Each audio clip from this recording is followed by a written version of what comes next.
Okay, good morning. My name is Rocky Moretti. Moretti is Moretti, and I'm the Director of Policy and Research with TRIP, a transportation nonprofit organization based in Washington, D.C. TRIP as an organization is supported by a coalition of manufacturing, insurance, construction, labor, and engineering organizations, and they look to us to put out the latest information on the condition, use, and safety of the nation's transportation system. The report today that we're releasing is based on the latest data made available by the U.S. Department of Transportation on the condition of roads, highways, and bridges in Maryland, and also the latest data on traffic safety and also traffic congestion, again in Maryland.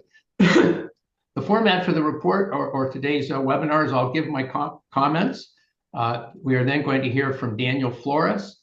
Daniel is the Vice President of the Greater Washington Board of Trade, who will react to the findings of the report.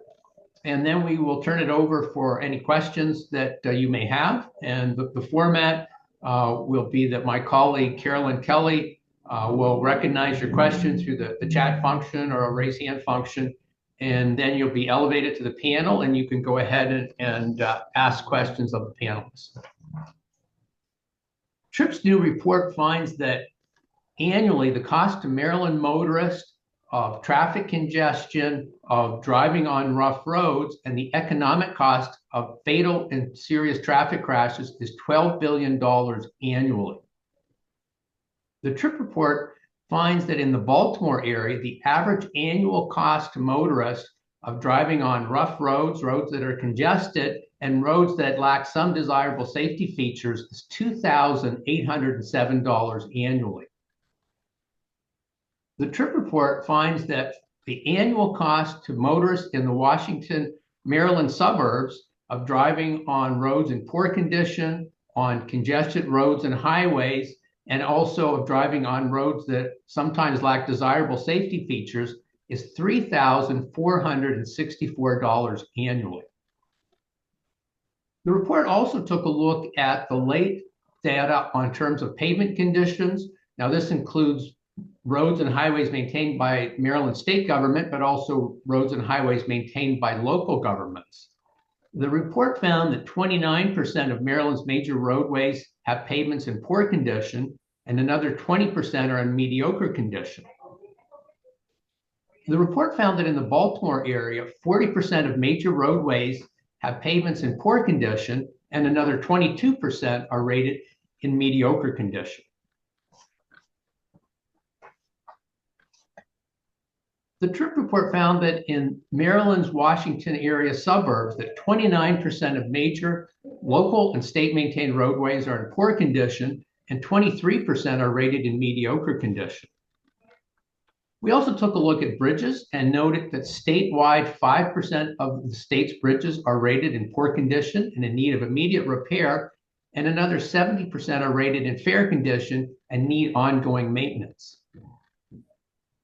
The report found that in the Washington, Maryland suburbs, that 4% of the region's bridges are in poor condition and another 58% are rated in fair condition.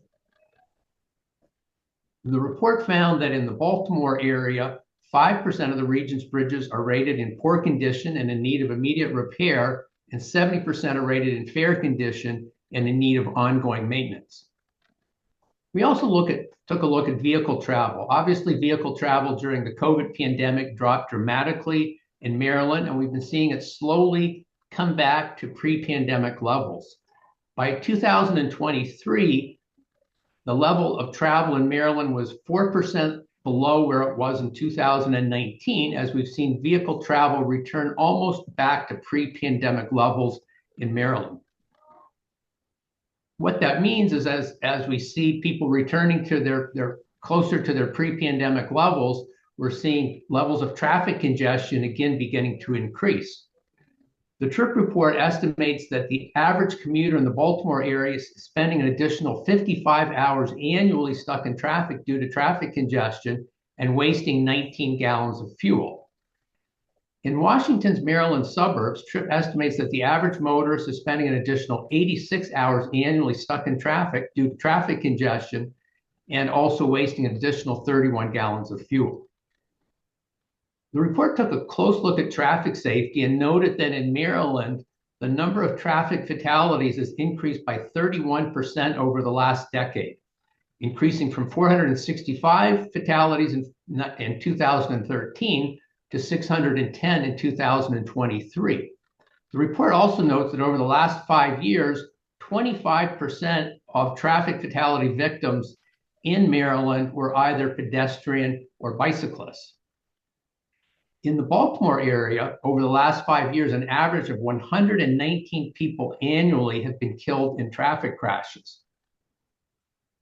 The report also found that in the Washington, Maryland suburbs, over the last 5 years, an average of 157 people annually were killed in traffic crashes. The U.S. Department of Transportation has put together a holistic approach to improve traffic safety, which clearly is at crisis levels across the country and certainly in Maryland. And really that looks at a safe systems approach, which includes improving roadway safety features. It includes improving the behavior of drivers, including driving at safe speeds, as well as further improvements in vehicle safety technology, as well as further improvements in post-care crash. Together, this approach can have a significant impact on traffic safety, but clearly in terms of roadway safety features, it's critical that adequate resources are available to state and local governments to make those improvements. The report also points out the critical importance of Maryland's transportation system to freight movement. Each year, $390 billion of goods are being shipped to and from Maryland, the majority of them by trucks, but they, again, require a reliable transportation system to allow that movement of goods, which supports a high quality of life in Maryland, but also the state's businesses and manufacturing sectors. The TRIP report notes that based on adjusting for inflation, the value of Maryland shipments is expected to double by 2050. Finally, the report points out that the federal infrastructure bill passed in 2021 was critical in providing additional transportation resources in Maryland by increasing annual investment in roadways and also public transit by 29%. Unfortunately, that additional funding has been significantly hampered by a tremendous increase in highway construction costs, which since the beginning of 2022, the Federal Highway Administration estimates has been 46% during that period. So the reality, it has more than eaten up the additional federal money that's available. So I'm going to conclude my comments there by pointing out how critical it'll be in Maryland moving forward to provide a safe, reliable, and well-maintained transportation system to support a high quality of life in the state. Daniel, I'll ask you now to provide your comments. Well, thank you very much, and I appreciate the invitation from TRIP to share a few comments from the Greater Washington Board of Trade. And we believe that the TRIP report highlights the urgent need for a sustained investment in Maryland transportation infrastructure. You cover a lot of the points that we talked about at the Board of Trade, and more that I need to say on this is that the infrastructure to support the safe, efficient, and reliable mobility, the Greater Washington region's economy competitiveness depends on modernized network that can move people and goods seamless across the jurisdictions. Because DC, Maryland, and Virginia are connected for so many different ways, and is essential to alleviate crippling congestions, reduce costs for drivers, and foster regional economic growth. Now, these projects are not just about transportation, they are about expanding opportunity, improving quality of life, and ensuring the region remains a top destination for talent and investment. The TRIP report is definitely a wake-up call that Maryland drivers are losing in the billions of dollars annually, including upwards of or close to $3,000 per driver in the Baltimore region. And due to poor road conditions, congestions, and safety deficiencies, we're pre-pandemic or reaching pre-pandemic congestion right now, where it's not only on the roads, but also trains and buses, public transportation. Now, the American Legion Bridge and I-495 and I-270 corridors are also critical lifelines for the region's economy that connects Maryland, Virginia, and the district. Replacing and expanding these routes is essential to reduce crippling congestion and support commerce and improve safety for commuters and freight alike. Now, without the modernization of these choke points, will continue to hamper regional mobility and economic competitiveness. Now, on the metro side, as I was saying before, which is extremely important to us, is the backbone of our regional transit system, moving hundreds of thousands daily, reducing road congestions and connecting people to jobs and opportunities. Now, sustained metro funding and investment in public transportation are essential for equity, environmental sustainability, and ensuring our infrastructure meets the needs of a growing population. Now, metro driving, bike is great options that we see people using, getting to work, getting home, or getting to play. They have to have options. And we have been working with elected officials, and we applaud elected and appointed officials that have been at the table and helping and pushing for legislation that help in bringing about the needs to repair our infrastructure around the region. However, as the report states, a lot needs to be done. We are not there by far. Now, the bottom line on this is that infrastructure is not just a cost; it is a strategic investment in the future of Greater Washington region. Now, we must act now to ensure our road, bridges, and transit systems are safe, efficient, and ready to support growth, not only in 2025, but beyond. Thank you very much. Thank you, Daniel. I'm now going to ask Carolyn Kelly of the TRIP staff to explain moving forward how we'll handle questions. Thanks, Rocky. As Rocky mentioned earlier, we'll have an opportunity for a brief Q&A with both Rocky and with Daniel. So for the media that have joined us this morning, you can either use the raise hand function that you see, or you can enter questions in the chat, and then I'll be able to promote you to a panelist, and you can ask your questions live of both Rocky and of Daniel. So while we wait for any questions to come in, I'll also note that the full report that TRIP released this morning is now available on the TRIP website. You can find that at tripnet, tripnet.org. We've got the full report there, as well as news releases for the Baltimore and Maryland, D.C. suburbs and Hagerstown and Frederick areas. We'll also have a recording of the news conference on our website later this morning, so you can also have a recorded version of this news conference as well. At this point, Rocky, I don't see any questions that have come in quite yet. Actually, I do see one from Daniel with the Baltimore Sun. So Daniel, I've promoted you to a panelist. You should be able to accept the invite, and then we'll be able to see and hear you.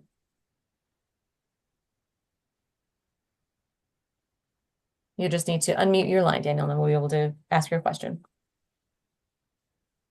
My line is on mute. Oh, I'm sorry, Daniel, the reporter. Go ahead. Hey, good morning. Sorry, moving to panelist, it kicked me out and I had to rejoin. So that was the delay, but thank you very much for doing this morning. I'm Daniel. It's a wide name with the Baltimore Banner. I cover transportation. So a question, you mentioned a 46% increase in highway construction costs during the past couple of years.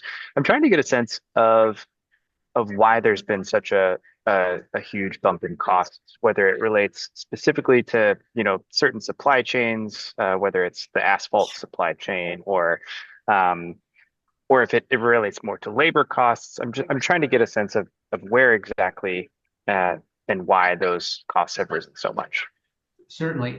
And in the report itself, I'm pretty sure there is a link to that site. The Federal Highway Administration updates that data quarterly. It gives a little bit more detail, but essentially it is the cost of labor and materials. And so if you break those down, materials obviously are aggregate, lumber, steel, and those prices went up for numerous reasons during that. And the period is all of 22, all of 23, and the first half of 24 is the time period. And so certainly we saw a significant increase in material prices. Again, I'm not necessarily an expert on supply chains and why those happen, but that's part of it. And then the other half is labor. And again, we saw a significant increase in labor prices. And so I think if you go on that site, you'll get a little better sense of how they break that down. But the bottom line is, and we do reports across the country, and we interact with state transportation officials on a regular basis. And certainly this was a huge challenge. At the same time, they were seeing more federal money. In many states, they were seeing additional state investment. And certainly the expectation was you'd see a significant increase in the amount of work they could do. But this has been a significant tailwind. Now, this last quarter, the second quarter of 24, we saw that kind of level off. But obviously, if your prices have gone up 46%, leveling off means you're still paying significantly more. And so that's, again, a significant tailwind for transportation agencies moving forward. I get just a quick follow-up and then I can Sure. see the Yeah, floor. no, take your time. I guess, do you all have specific, I guess, policy recommendations, for states and localities to look at, if it's difficult, or if increasing funding doesn't necessarily, meet the demand here, are there other things that states and localities can be doing to try to offset some of this?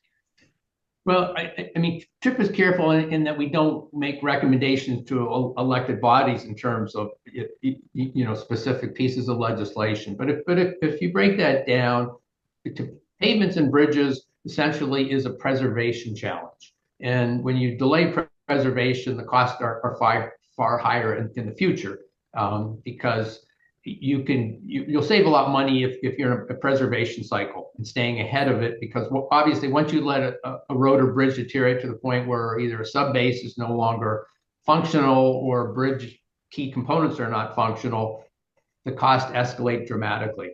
And the challenge with aging infrastructure, as you would anticipate, is that there's a point of diminishing returns. And so your routine repairs don't last as long as they once did. So the challenge is trying to stay ahead of that preservation curve. On the safety front, we saw a period of a decade where traffic safety fatalities were generally going down. And that what we've seen over the last decade is they're going back up. They seem to have leveled off somewhat, but that's been a tremendous surprise within the transportation community. And so there's been a recognition that we have to attack this challenge far more directly.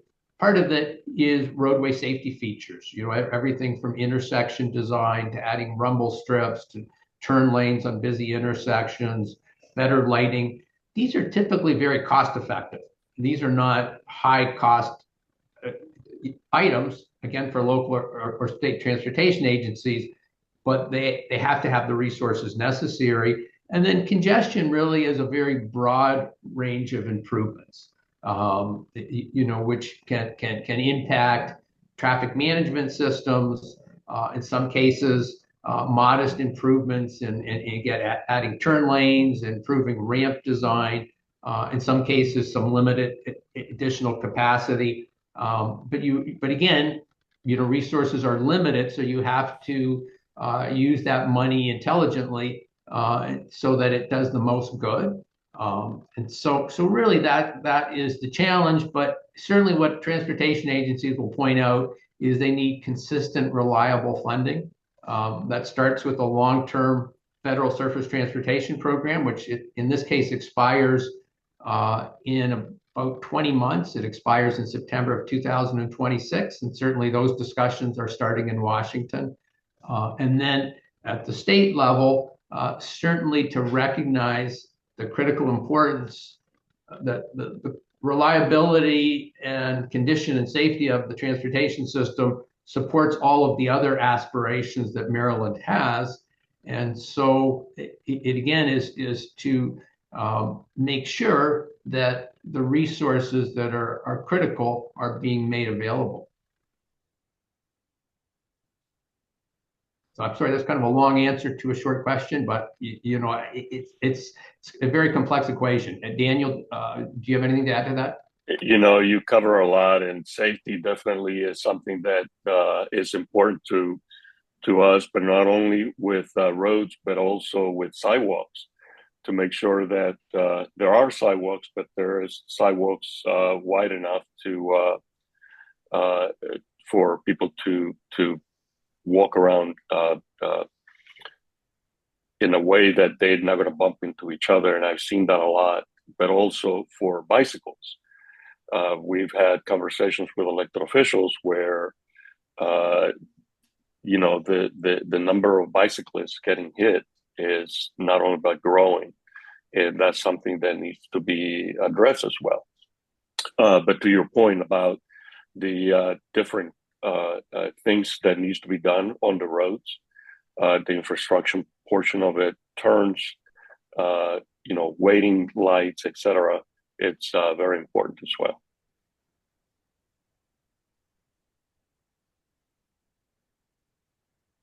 Thanks, Rocky and Thank you. Daniel. At this point, I don't see any other questions that are in the queue, but Rocky or Daniel, if there's anything else that you'd like to add before we close things out, you can go right ahead.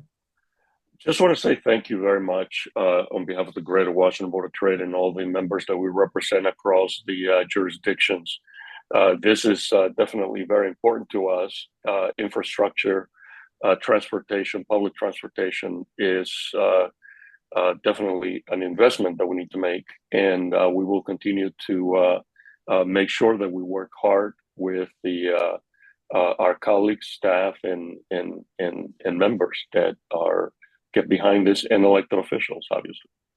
And Daniel, I want to thank you for taking the time out of your busy day to participate in today's webinar. And with that, I'll just point out that I'm available throughout the day for any media who want follow-up interviews. They can contact myself or Carolyn to arrange that. Daniel, again, thanks for your participation. Oh. And Rocky, we've got one more question. Okay. We've got a question that I've promoted you to a panelist. Comes from WYPR in Baltimore. So you can go right ahead with your question. Hi, so two questions. The first, I was just hoping you would both pronounce your first and last names just for broadcast reasons. Sure. Rocky Moretti is the correct pronunciation of my name. Daniel Flores. Okay, thank you. That's what I thought, but I just wanted to make sure. Okay. And then I was wondering if there's anything to do with the timing of this report being released. Were you hoping that maybe the General Assembly would see this and allocate more funding to transport or anything like that? Well, certainly we've been putting reports out in Maryland probably about every 2 years. And certainly we recognize this is a critical year for Maryland as really you see travel activity really getting back to pre-COVID levels. And certainly I think it points out the importance of significant and reliable funding. But at the same time, those decisions are really up to the state legislature to make those decisions.